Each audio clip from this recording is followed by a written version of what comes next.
आज मैं लेकर आई हूँ चंद लाइनें मायका के ऊपर। एक ऐसी मायका जो बिना माँ के होती है और वहाँ पर जो बेटियाँ अक्सर पहले जब माँ जीवित रहती हैं तो जाने के लिए तड़पती हैं और माँ के ना रहने पर वही मायका अच्छा नहीं लगता है। और जो बेटियाँ हमेशा जाना चाहती थी और वो जाना भी नहीं चाहती है, तो आप लोग ज़रूर से ज़रूर पूरा सुने और चैनल को सब्सक्राइब भी कर दें। खुदा के घर से भी प्यारी ये दहलीज होती है, मायका ही वो जगह है जो बेटियों को बेहद अजीज होती है।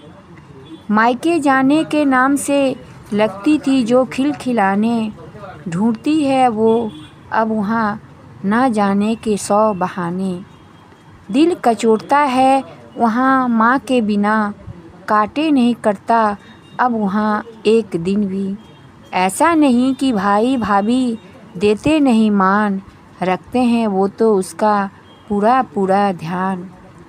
भतीजे भतीजियाँ भी मंडराते हैं उसके चारों ओर, संग होते हैं तो बिल्कुल नहीं वो होती बोर।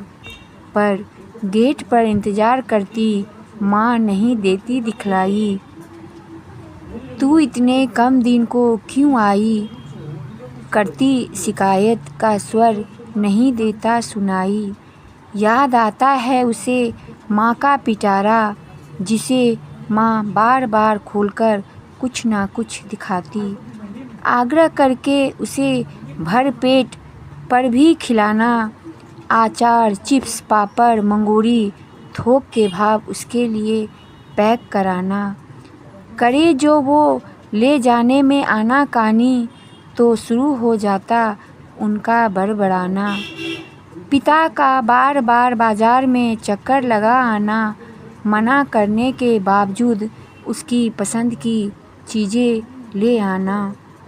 माँ के रहते खुद को बच्चा समझने का वो एहसास अब दिखाई नहीं देता, अब दिखाई नहीं देता।